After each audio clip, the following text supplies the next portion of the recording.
Guys, welcome to English education. Students, आज हम पढ़ने वाले हैं क्लास 12th की फ्लेमिंगो बुक के 4th चैप्टर के, जिसका नाम है the rat trap. Short question answer. यहाँ पर आज हम 15 क्वेश्चन आंसर करेंगे। चैप्टर आपका लेंथी है तो ज़्यादा क्वेश्चन आंसर होने वाले हैं। 2 पार्ट में हम इस वीडियो को कंप्लीट करने वाले हैं। तो यहाँ पर आप करने वाले हैं शॉर्ट क्वेश्चन आंसर, जिनकी वर्ड लिमिटेशन है 30 to 40 वर्ड्स। क्वेश्चन नंबर 1 पढ़ते हैं। How did the peddler of the rat trap manage to survive. जो पैडलर था, पैडलर होता है जो घूम कर सामान को बेचता है, उसे हम पैडलर कहते हैं।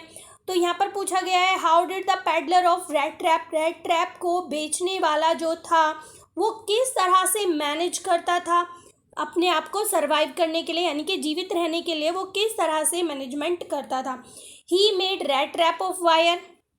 वो क्या बनाता था? रेड ट्रैप बनाता था। रेड ट्रैप मीन्स जिसमें हम चूहों को पकड़ते हैं। रेड ट्रैप बनाता था वायर से। And went around selling them, और उन्हें बेचता था वो। He got material for making them by bagging in the big store और एट बिग फार्म्स। तो वो जो मटेरियल थे जिनसे वो रेड ट्रैप बनाता था, वो बैग करके जो बड़े स्टोर्स होते थे, बड़े फर्म्स होती थी, वहाँ पर बैग करके वो मटेरियल जुटाता था।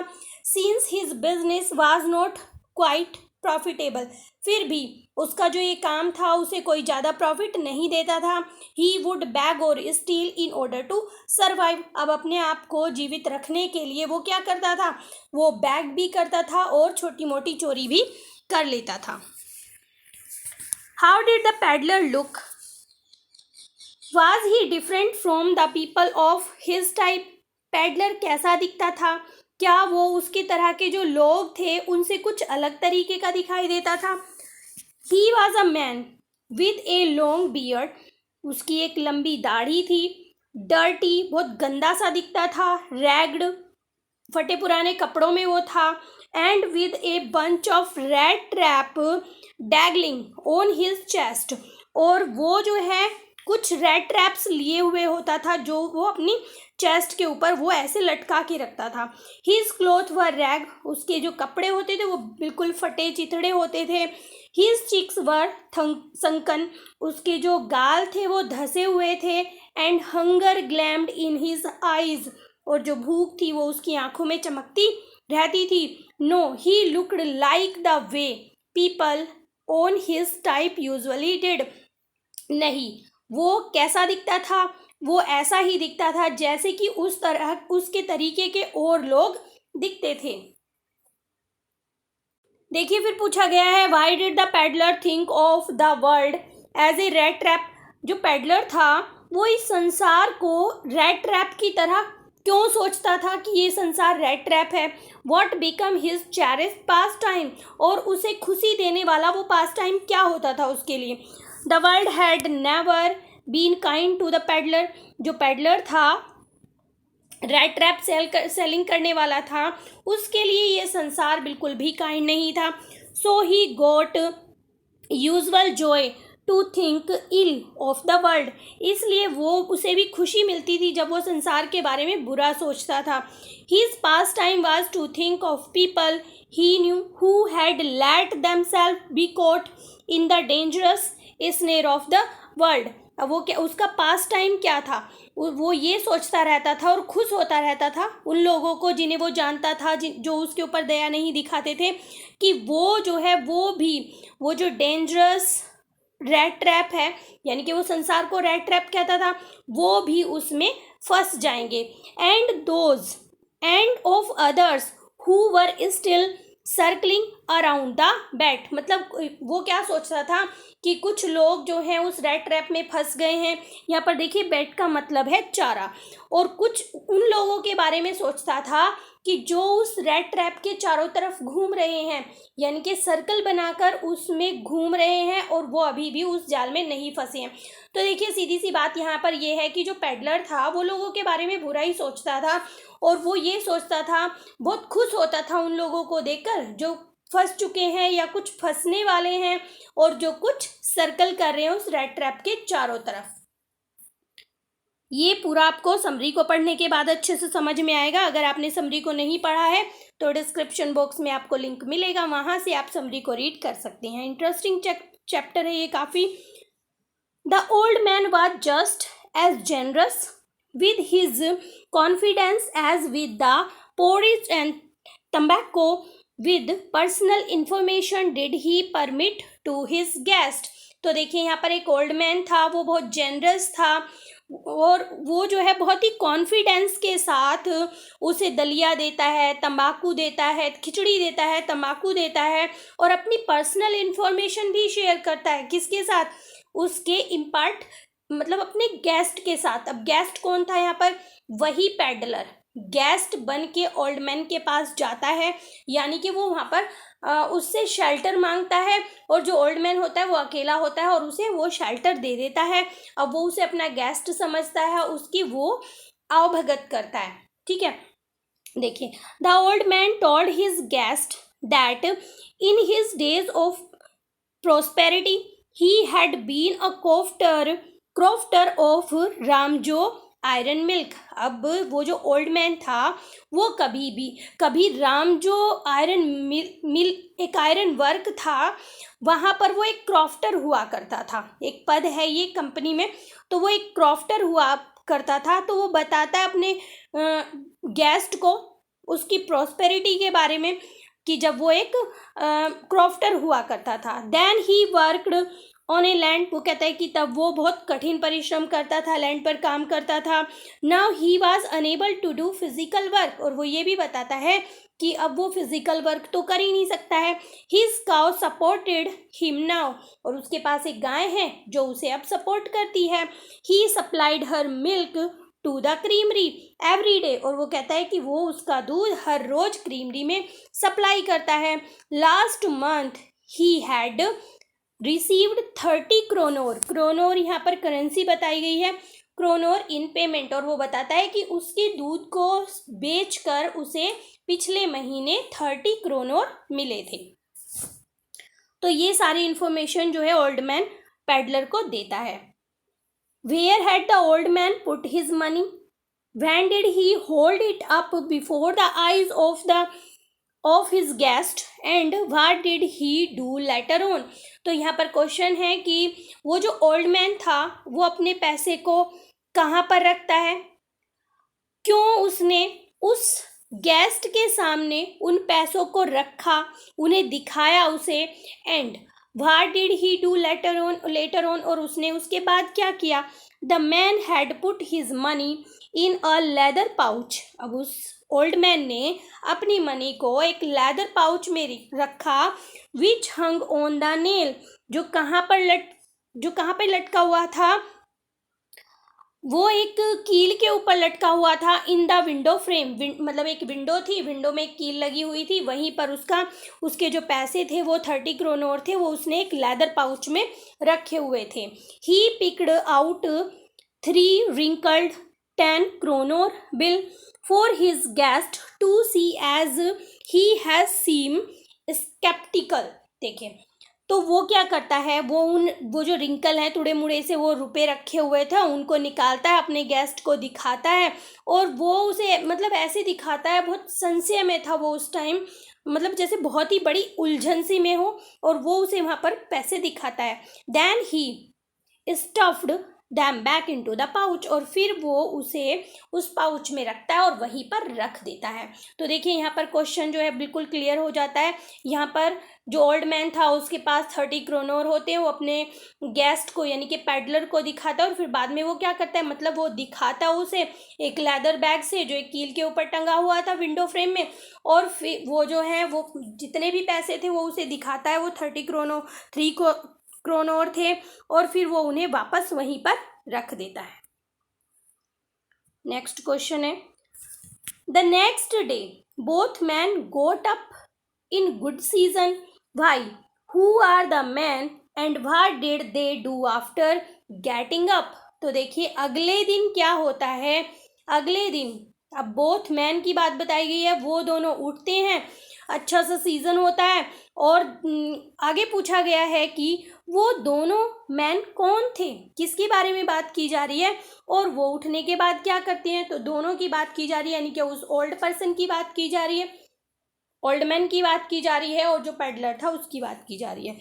The two man are the old crofter and his guest. तो देखिए जो दो व्यक्तियों की बात की जा रही है, एक ओल्ड क्रॉफ्टर था और दूसरा उसका गेस्ट था, जो क्या था, the peddler with the rat trap. एक पेडलर था रेड ट्रैप के साथ। The crofter was in hurry to milk his cow. और क्रॉफ्टर को सुबह उठकर जल्दी थी कि उसे अपने गाय का दूध निकालना था। His guest did not want to stay in bed when the host had risen. तो देखिए अब वो गेस्ट जो होता है वो भी बहाना बनाता है, वो कहता है कि वो कैसे सो सकता है जबकि उसका जो होस्ट है वो उठ गया है, काम कर रहा है। They left the cottage at the same time. दोनों ही सेम टाइम में कॉटेज को छोड़ देते हैं। The crofter locked the door and put the key in his pocket. अब क्रॉफ्टर क्या करता है, क्रॉफ्टर अपने घर को लॉक करता है, दरवाजे को बंद करता है, लॉक करता है और उस चाबी को अपनी पॉकेट में रख लेता है। The peddler bade him goodbye and thank him. अब पेडलर जो होता है उसे गुड बाय बोलता है और धन्यवाद बोलता है। Then each went his on way. और फिर दोनों अपने रास्ते पर चले जाते हैं। नेक्स्ट क्वेश्चन है, why did rat trap peddler return and how did he rob the old crofter. अब क्यों आता है जो रेड ट्रैप पेडलर होता है वो वापस क्यों आता है और कैसे उसने वो रॉबरी कहा जा रहा है कि मतलब कैसे उसने वहां पर चोरी की। The rat trap peddler was tempted by the 30 kronor. अब वो जो रेड ट्रैप पेडलर था वो 30 क्रोनोर से आकर्षित हो गया था, यानी कि उसके दिमाग से वो पैसे ही नहीं निकल रहे थे। He had seen in the leather pouch. वो जो उसने उस लेदर पाउच में देखे थे ऑफ द ओल्ड क्रॉफ्टर, यानी कि जो पेडलर होता है वो उन 30 क्रोनोर से अट्रैक्ट हो जाता है जो उसने उस ओल्ड क्रॉफ्टर के घर में उस बैग में देखे थे। He return half an hour later. अब वो हाफ एन आवर मतलब इतने टाइम के बाद वो वापस आता है। Smashed the window pan. वो जो खिड़की थी उसको तोड़ देता है, उस शीशे को। Stuck in his hand and got hold of the pouch. और अपना हाथ अंदर डाल के उस पाउच को निकाल लेता है।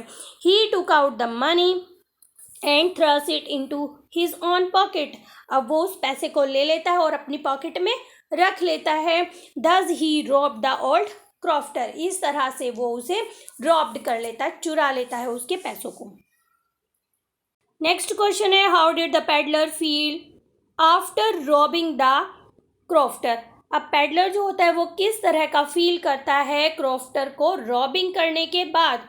Why did he discontinue walking on the public highway. और क्यों वो रुक जाता है, पब्लिक हाईवे पर क्यों नहीं चलता है वो। His at first he felt quite pleased with his smartness. सबसे पहले तो वो अपनी स्मार्टनेस से कि उसने चोरी कर लिया बड़ी आसानी से, वो बड़ा खुश होता है। Then he realize the danger of being caught by the police with the stolen money with him. और फिर बाद में उसे रियलाइज होता है कि उसे तो डर है, मतलब उसने पैसे चुराए हैं, इससे उसे डर है कि उसे पुलिस पकड़ सकती है। He decided to discontinue walking on the public highway and turn off the road into the wood. Wood means होता है जंगल। तो तभी वो क्या डिसाइड करता है, वो जहाँ पर चल रहा होता है वहाँ पर नहीं चलता है और पब्लिक हाईवे पर चलना बंद कर देता है और वो जो है रोड को टर्न ऑफ कर देता है जंगल की तरफ, यानी कि वो जंगल की तरफ मुड़ जाता है। तो इसे ही तो हम रेड ट्रैप कहते हैं। तो देखा कि किस तरह से जो पेडलर होता है वो उन 30 क्रोनोर को लेकर अपना सही रास्ता छोड़ देता है और वो बेकार रास्ते पर चला जाता है कि जिससे कि वो पकड़ा ना जा सके, लेकिन आगे चलकर उसे बहुत सारी प्रॉब्लम्स फेस करनी होती है जो हमने चैप्टर में पढ़ ली है। नेक्स्ट क्वेश्चन है, why did एडला plead with her father not to send the vagabond away। vagabond कहा गया है आवारा को या जो ऐसे ही घूमने वाले होते हैं। देखिए एडला was kind and sympathetic। अब एडला जो थी वो जो मील था उसके ओनर की बेटी थी। एडला वॉज काइंड एंड सिंपैथेटिक। अब एडला जो थी बहुत दयालु थी, वो बहुत सहानुभूति रखती थी दूसरों के प्रति। She was much pained by the plight means होता है स्थिति या फिर दशा ऑफ द पैडलर। वो बहुत ज़्यादा दुखी हो जाती है पैडलर की दशा को देखकर। Edla requested her father to let the peddler spend a day with him in peace as a respite from the struggle. Respite means होता है आराम देना, विराम देना, ठीक है। तो एडला जो है अपने पिता से रिक्वेस्ट करती है कि पैडलर को कम से कम एक दिन उनके साथ स्पेंड करने दो, वो शांति में रहे, वो जो स्ट्रगल वो कर रहा है अपनी लाइफ में, जिससे कि उसमें उसे थोड़ी देर के लिए आराम मिले, एक दिन के लिए उसे आराम मिले। How did the peddler feel while walking through the wood? What did he realize? जब पैडलर ने रास्ता छोड़ दिया था हाईवे का और उसने जंगल का रास्ता अपनाया था, तो मतलब पैडलर को किस तरह का फील हो रहा था जब वो जंगल से जा रहा था। What did he realize? उसने क्या महसूस किया? During the first hour the wood caused him no difficulty. पहले घंटे में तो मतलब 1 घंटे तक वो चलता रहा, उसे कोई प्रॉब्लम नहीं हुई। लेटर इन द डे, जब बाद मतलब दिन खत्म होने लगा, it became rose as it was a big and confusing forest. अब उसके लिए जो स्थिति थी वो बुरी हो गई क्योंकि वो एक बड़े और कन्फ्यूजिंग फॉरेस्ट में पहुंच गया था। The path twisted back and fourth. अब जो रास्ते थे वो आगे जाते थे, वापस वहीं मुड़ जाते थे। He kept on walking but did not come to the end of the wood. अब वो जो है चलना जारी रखता है लेकिन वो उस जंगल के एंड तक नहीं पहुंच पाता है। He realize that he had been walking around the same part of the forest.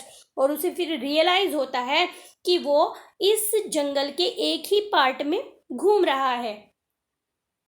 Next question है, what do you learn about the Ramsjo iron work from rat trap? अब हमारा जो ये चैप्टर है रेड ट्रैप, इसमें हम रामजो iron work के बारे में क्या सीखते हैं, हमें क्या पता चलता है। ये एक लोहे का कारखाना था और क्या चीज़ें हम इसके बारे में जानते हैं चैप्टर के माध्यम से।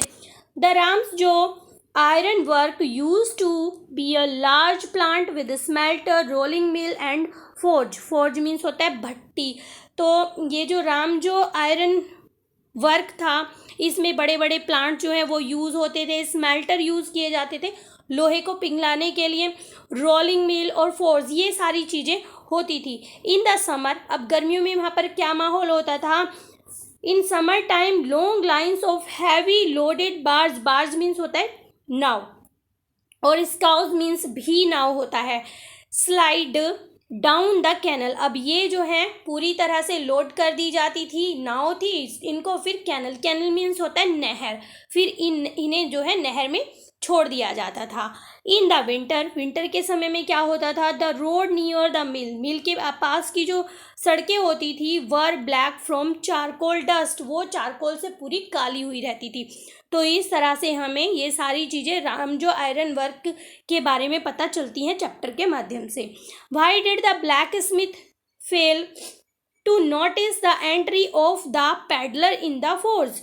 अब देखिए, वो जो पैडलर होता है जब वो जंगल में खो जाता है तो वो उस मिल के अंदर चला जाता है, उस फोर्ज के अंदर चला जाता है। तो जानते हैं इसके बारे में। The forge was full of many sounded. अब ये जो लोहे का कारखाना था ये पूरी तरह से आवाज़ से भरा रहता था, बहुत सारी साउंड्स वहाँ पर आती थी। तो देखिए पहले क्वेश्चन को समझ लेते हैं। क्वेश्चन में पूछा गया था जो वहाँ पर ब्लैक स्मिथ था वो नोटिस नहीं कर पाता है पैडलर की एंट्री को, ऐसा क्यों होता है?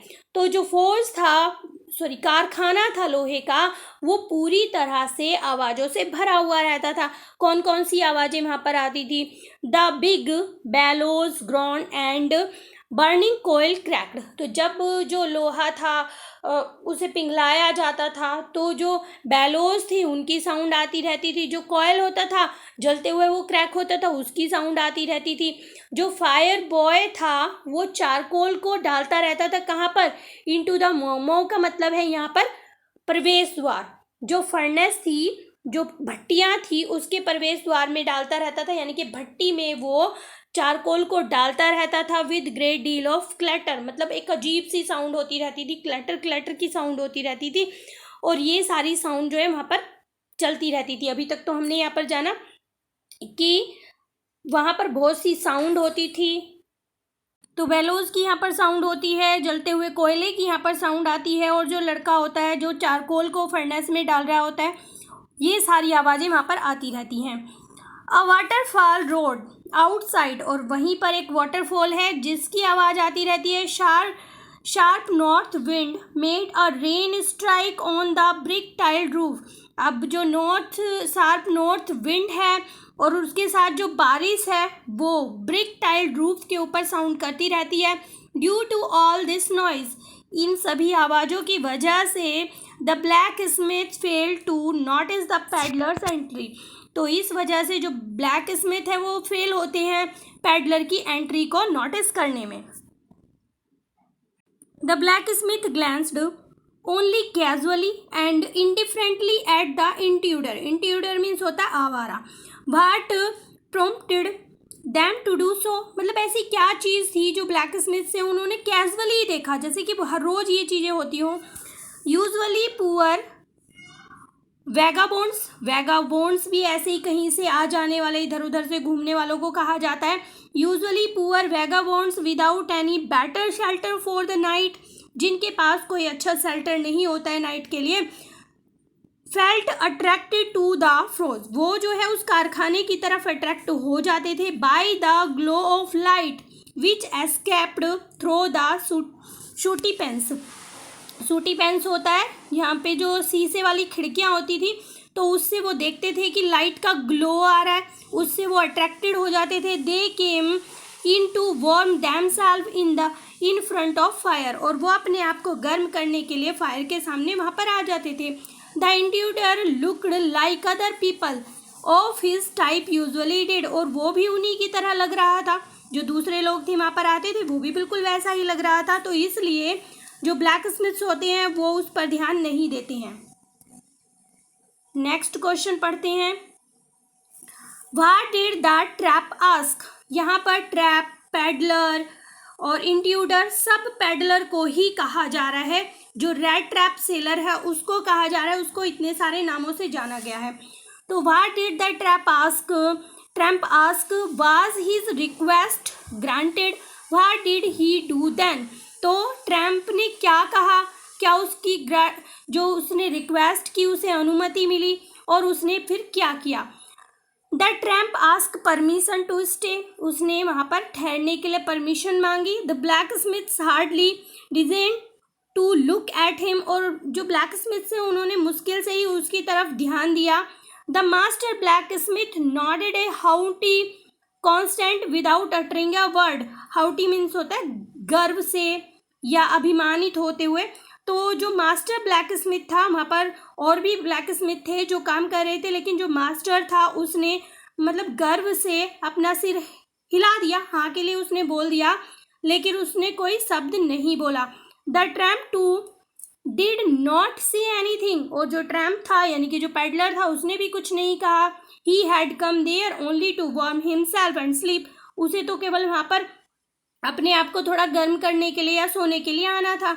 सो he eased his way close to the furnace, और उसने अपने आप को आराम देने के लिए वो उस फर्नेस की, उस भट्टी के थोड़ा पास चला जाता है। Who was the owner of the Ramsjo iron mill, उस आयरन मिल्क का ओनर कौन था।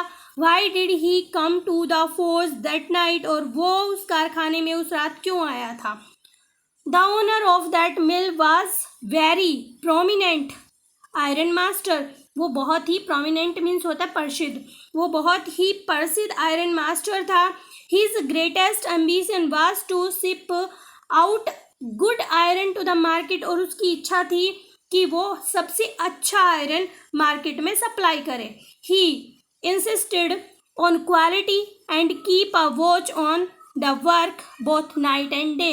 वो क्वालिटी को इंसिस्ट करने के लिए, देखने, जांचने, परखने के लिए और ये देखने के लिए कि किस तरह से दिन में और रात में काम हो रहा है, उस पर वॉच आउट करने के लिए he came to the force on one of his nightly round of inspection. और वो अपने नाइटली राउंड पर निरीक्षण करने के लिए अपने नाइटली राउंड पर वहाँ पर आया था। तो इस तरह से इस वीडियो को यहीं पर करते हैं कंप्लीट। जो बचे हुए क्वेश्चन हैं उसे हम नेक्स्ट वीडियो में करेंगे। अगर वीडियो आपको अच्छी लगी है तो लाइक ज़रूर करें। अगर आप न्यू विजिटर हैं तो चैनल को सब्सक्राइब करें। मिलते हैं अपने नेक्स्ट टॉपिक में, तब तक के लिए बाय बाय।